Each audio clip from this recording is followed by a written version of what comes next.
Goeiedag, ek is juffrou Elda en vandag wil ek met julle praat oor iets wat ons almal soms ervaar.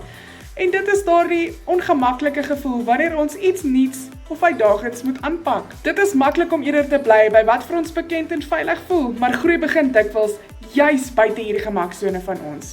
As iets jou ongemaklik laat voel, beteken dit nie noodwendig dat jy moet ophou nie. Dalk is dit presies waar jou grootste geleentheid vir groei en leer vir jou wag. Jy hoef ook nie altyd heeltemal gereed of selfversekerd te voel voordat jy die eerste stap neem nie. Soms moet jy eenvoudig net bereid wees om dit te waag of aan te pak. Bring my by iets anders wat baie belangrik is. Dit beteken glad nie jy's 'n mislukking as jy dalk misluk nie.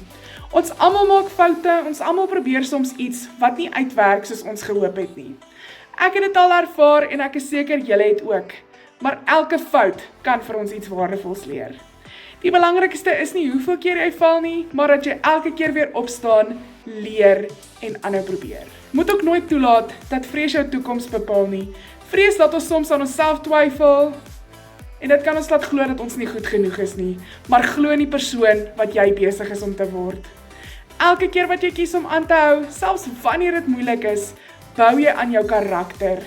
Jy ontwikkel selfvertroue en jy word 'n sterker weergawe van die persoon wat jy gister was.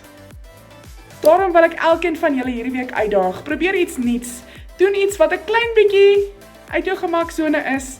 Dit hoef nie iets groots te wees nie. Dit moet net 'n eerste stap wees. Onthou, jy sal nooit werklik weet waartoe jy in staat is totdat jy die moed het om daardie eerste stap te neem nie. So ek sê vir jou vandag, glo in jouself, wees bereid om te probeer en moenie bang wees om soms 'n fout te maak nie. Dit is dikwels waar ons mooiste groei begin.